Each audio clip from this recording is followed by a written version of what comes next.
Good morning to all of you once again in this business study class.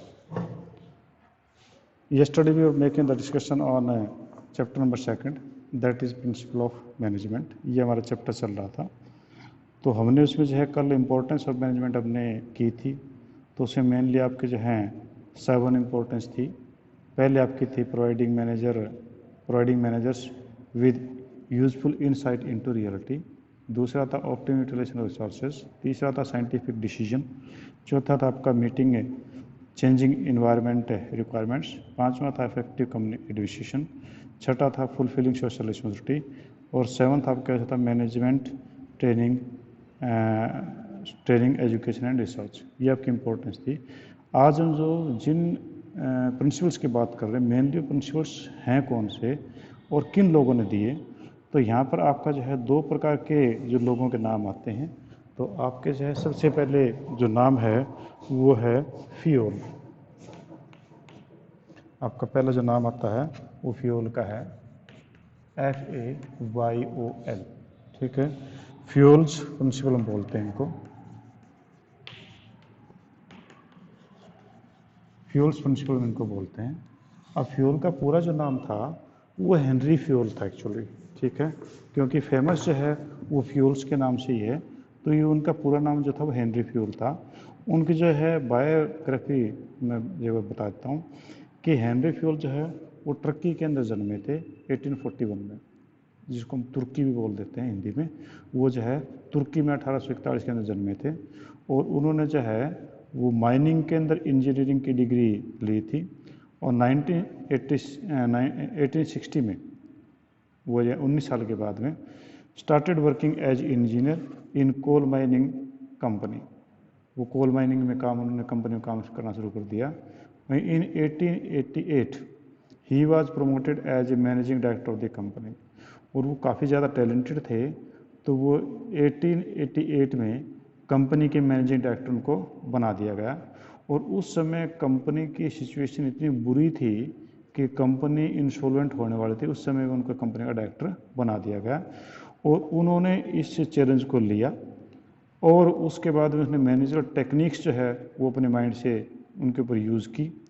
और जब वो 30 साल बाद में रिटायर हुए तो ये जो कोल कंपनी थी वो लीडिंग कोल स्टील कंपनी के रूप में थी। यानी कि उन्होंने केवल ये प्रिंसिपल ऑफ मैनेजमेंट थे इन्हीं के दम पे जो एक इंसॉल्वेंट कंपनी थी उसको लीडिंग कंपनी बना दिया। यानी कि प्रॉफिट अर्निंग जो उसकी कैपेसिटी बढ़ा दी, उन्होंने जो प्रोडक्शन कैपेसिटी थी वो बढ़ा दी, जो इनके जो वेस्टेज ऑफ रिसोर्सेज था उन सारों को उसने घटाया। ठीक है, अब इसे कंट्रीब्यूशन जो है मेन कौन कौन से थे। तो हेनरी फ्यूल जो है वो फेमस तब हुआ था जब उन्होंने अपने पहले एक जो बुक जो निकाली थी, father of management studies and thoughts, इस नाम से एक उन्होंने रिसर्च पेपर कहीं एक कागज़ उन्होंने जो एक बुक निकाली थी। तो इसीलिए जो है मैनेजमेंट के फादर जो हेनरी फ्यूल को बोला जाता है। ठीक है, उन्होंने कौन से कंट्रीब्यूशन दिए इस बुक में, कौन कौन चीज़ों के बारे में बताया उन्होंने। तो उन्होंने जो है इसमें बताया था कि आपका डिस्टिंक्शन किया था between technical and managerial skill, कि टेक्निकल चीज़ एक अलग है और मैनेजर स्किल अलग है। अगर कोई अच्छा टेक्निकल पर्सन है तो हम कह दें कि अच्छा मैनेजर है, he can not be good manager. A skill manager is different one. दूसरा उसने जो है आइडेंटिफाई किया था कि आपका प्रोडक्शन प्रोसेस है, उसमें आप मेजर फंक्शन से जो आप कहें कि मैनेजमेंट प्रोसेस है उसके मेजर फंक्शंस को उसने क्लासीफाई करके रखा पहली बार, जिसको पूरा वर्ल्ड पढ़ रहा है, जिसमें planning, organizing, staffing, directing, controlling, जो 500 फंक्शन जो हेनरी फ्यूल के दिए हुए हैं कि मैनेजमेंट ये 5 फंक्शंस मैनेजमेंट के होते हैं। और उसने जो 14 प्रिंसिपल है जो मैनेजर्स को दिए वो उनकी गाइडलाइंस के लिए, वो हम अभी जो इस बुक में डिस्कस करेंगे। तो उन्होंने जो 14 प्रिंसिपल्स दिए हैं वो कौन कौन से थे, यानी principle of management develop by fuel. Fuel के कौन कौन से 14 प्रिंसिपल थे। पहला था डिवीजन ऑफ वर्क। फर्स्ट आप कैसे हैं, डिवीजन ऑफ वर्क।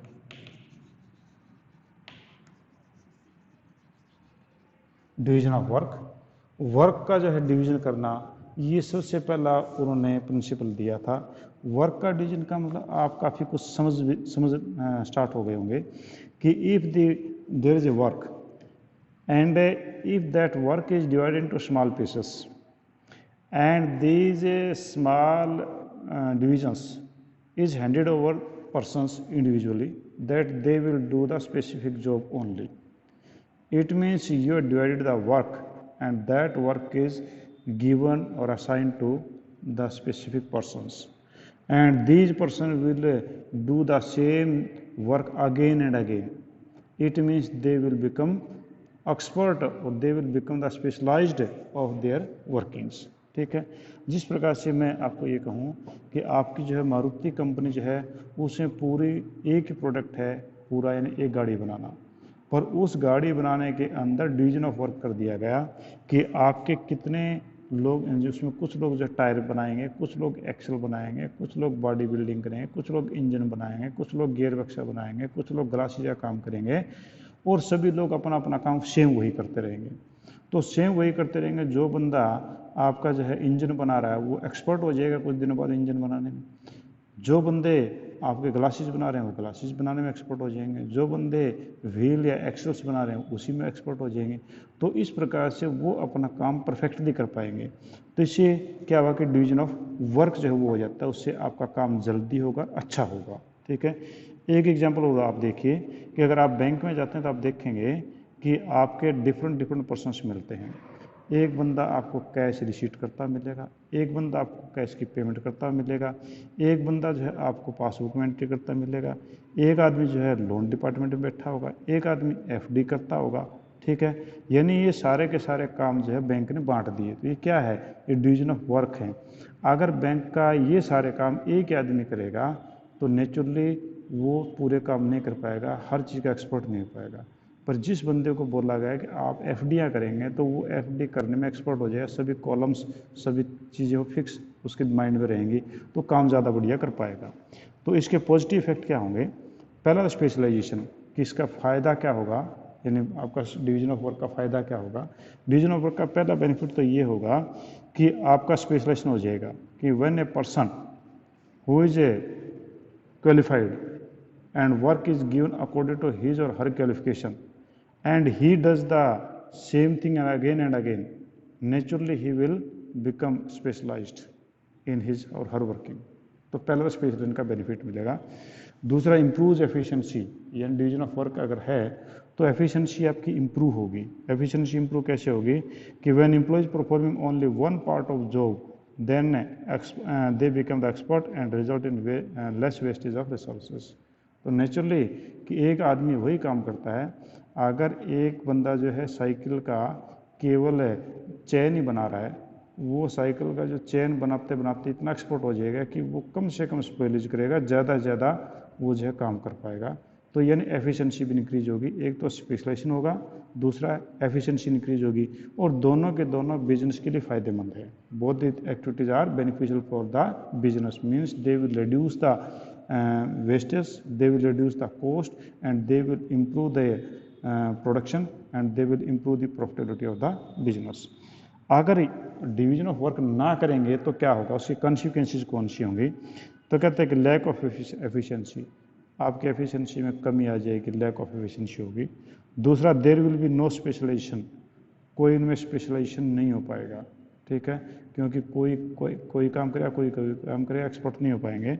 और chance of duplication of work, और हो सकता है कि आपका डुप्लीकेशन ऑफ वर्क हो जाए, यानी काम जो है वो 2 बार 3 बार भी हो जाए सेम चीज़। ठीक है, जैसे कि मान लो आपके घर में आपकी मम्मी जो है सब्ज़ी बनाती है और उसमें इन्वॉल्व जो है आप भी हो गए, आपकी सिस्टर भी हो गई। अब मम्मी ने जो है वो सब्ज़ी को जो है उस पर रख दिया ओवन के अंदर, या ओवन के आपके जो है गैस के ऊपर। अब आपने जब मम्मी ने पहले नमक डाल दिया, आपने सोचा मम्मी नमक नहीं डाला, मम्मी ने आपने डाल दिया, आपकी सिस्टर ने भी डाल दिया।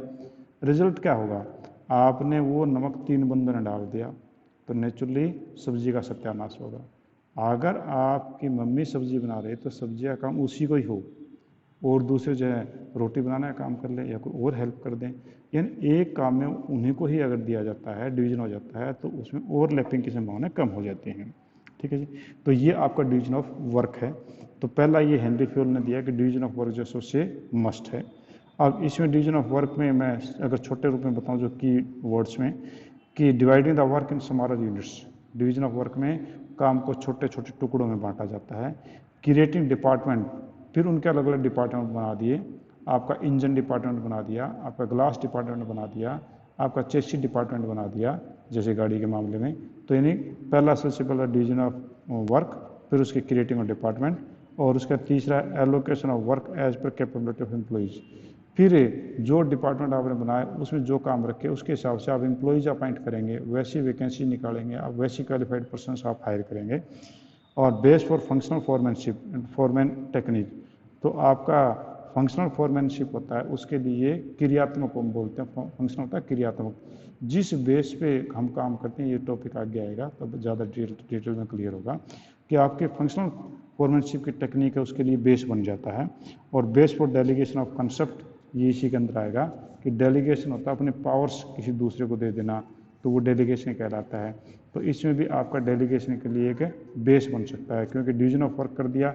अब अगर आप मैनेजर हैं, आपको जो है परचेज का मैनेजर बनाएगा डिवीजन ऑफ वर्क करके, आप अपने काम को आगे किसी को दे सकते हैं, वो डेलीगेशन कहलाता है। ठीक है। सेकंड है आपका अथॉरिटी एंड रिस्पॉन्सिबिलिटी, पहला डिवीजन ऑफ वर्क, दूसरा authority and responsibility.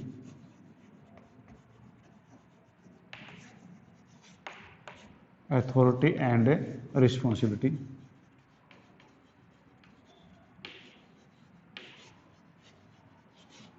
Authority and responsibility. Authority and responsibility का मतलब क्या है? अथॉरिटी का मतलब होता है to give the power of decision making, वो आपकी कहलाती है अथॉरिटी। किसी आदमी को जो है डिसीजन मेकिंग की पावर दे देना, वो आपकी अथॉरिटी कहलाती है। जिस प्रकार से कि आपके पापा ने कहा कि ये 50 रुपये पकड़ो और बाज़ार से सब्जी ले आना। आपने कहा क्या सब्जी लेके आना? पापा ने कह दिया आपको जो अच्छी लगे वो ले आना। यानी आपको अथॉरिटी दे दी गई, आप डिसीजन मेकिंग दे दिया गया कि आप कोई भी सब्जी जो आपको अच्छी लगे वो लेके आ सकते हैं। ठीक है, ये कहलाता है अथॉरिटी। ठीक है, तो यहाँ पर authority means the power to take decision, responsibility means obligation to complete the job assigned on time. अब आपके पापा ने जो है आपको अथॉरिटी दी, कोई सब्जी लेके आ जाओ। इसका ये नहीं कि आप घर ही बैठे रहें और यूँ कहते पापा सब्जी मिली नहीं, वो नहीं होगा। यानी आपको अथॉरिटी दी तो साथ में आपको एक रिस्पॉन्सिबिलिटी दे दी कि आपको सब्जी लेके आनी है। तो यानी आपको बोला पापा ने कि 10 मिनट में सब्जी लेके आओ, तो 10 मिनट में ऑन टाइम उस रिस्पॉन्सिबिलिटी को, उस काम को पूरा करना वो रिस्पॉन्सिबिलिटी कहलाती है। मैं दोबारा इस लाइन को पढ़ देता हूँ। Authority means power to take decision, responsibility mean obligation to complete the job assigned on time, time पे काम को पूरा करना। According to this principle there must be balance और parity between the authority and responsibility. अब ये कहता है कि आपके अथॉरिटी और रिस्पॉन्सिबिलिटी जो उसके अंदर बैलेंस होना चाहिए। ऐसा ना हो कि अथॉरिटी बहुत ज़्यादा दे दे, रिस्पॉन्सिबिलिटी ना दे, तो वो भी खराब करती है। कि और आपको रिस्पॉन्सिबिलिटी बहुत ज़्यादा दे दें पर अथॉरिटी ना दें, तो वो भी काम पूरा नहीं हो पाएगा। आपको रिस्पॉन्सिबिलिटी दे दी कि आप जो है ये वर्कर्स हैं, आपने इन वर्कर्स से काम को पूरा करवाना है और इतने प्रोडक्ट आपने बनवाने हैं, पर आपके पास में ये अथॉरिटी नहीं है कि आप नए वर्कर्स अपॉइंट कर सकते हैं। आपको बोल दिया कि 1000 प्रोडक्ट्स जो है you must get prepared, but you only 2 or 3 workers and that is impossible for you to complete the job on time.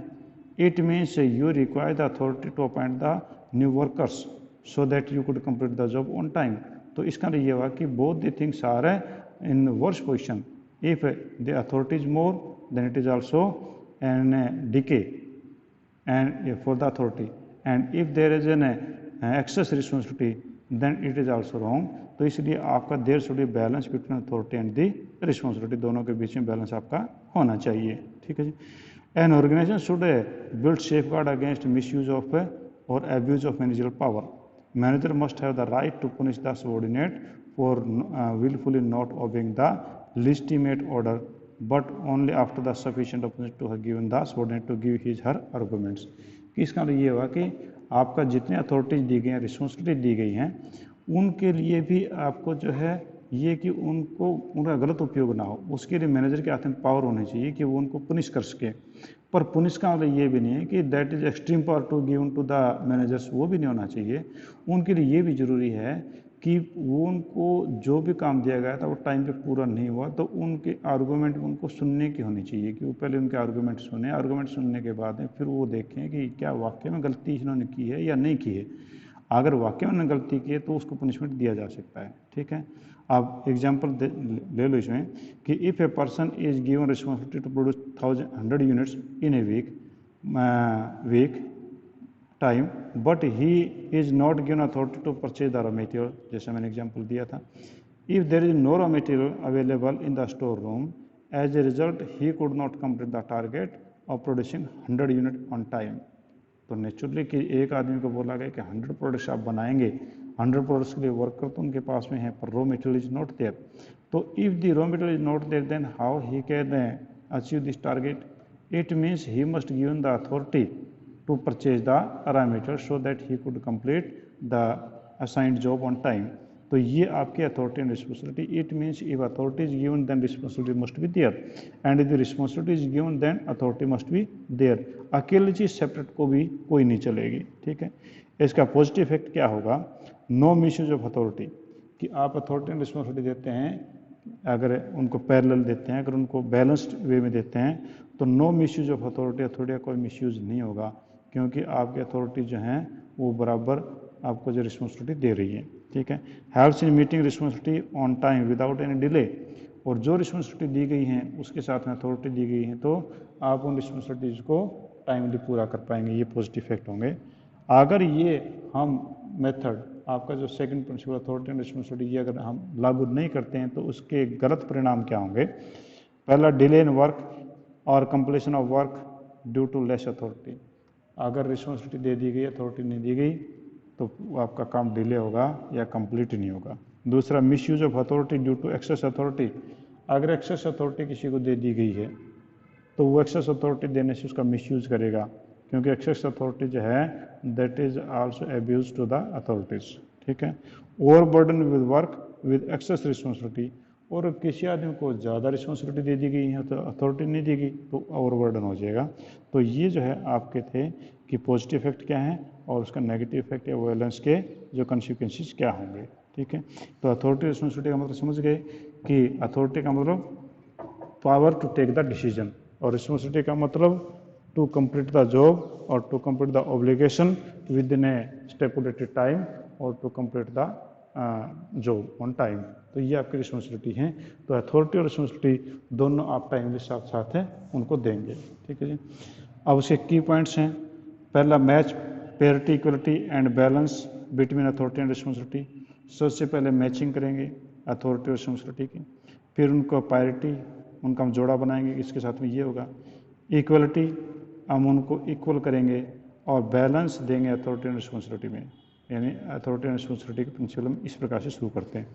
Allocation of authority as per the work assign to individual, हम authority का जो है allocation करेंगे individual के हिसाब से। और giving authority matching to target responsibility of employees, और एम्प्लॉयज़ को हम अथॉरिटी उनके हिसाब से हम देंगे।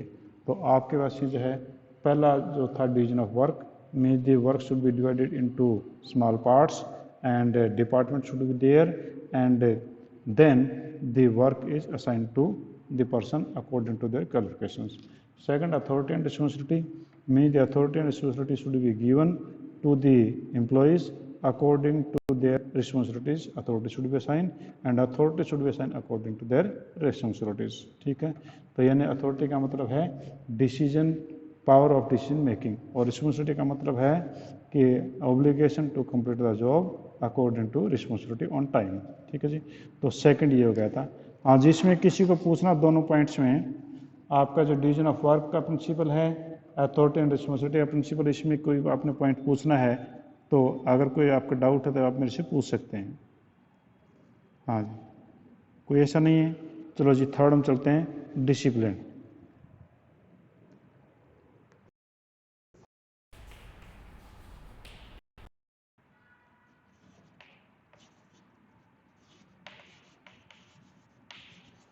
ये डिसिप्लिन की स्पेलिंग में देख लेता हूँ, मेरे को डाउट हो गया था पहले, गड़बड़ कर दी शायद। हाँ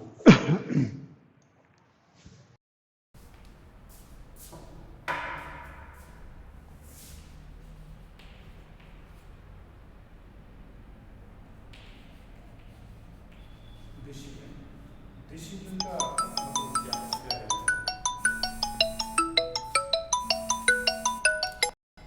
हेलो, अच्छा, और हिट हो गया, मैं दोबारा देखता हूँ। ठीक है, थैंक यू थैंक यू।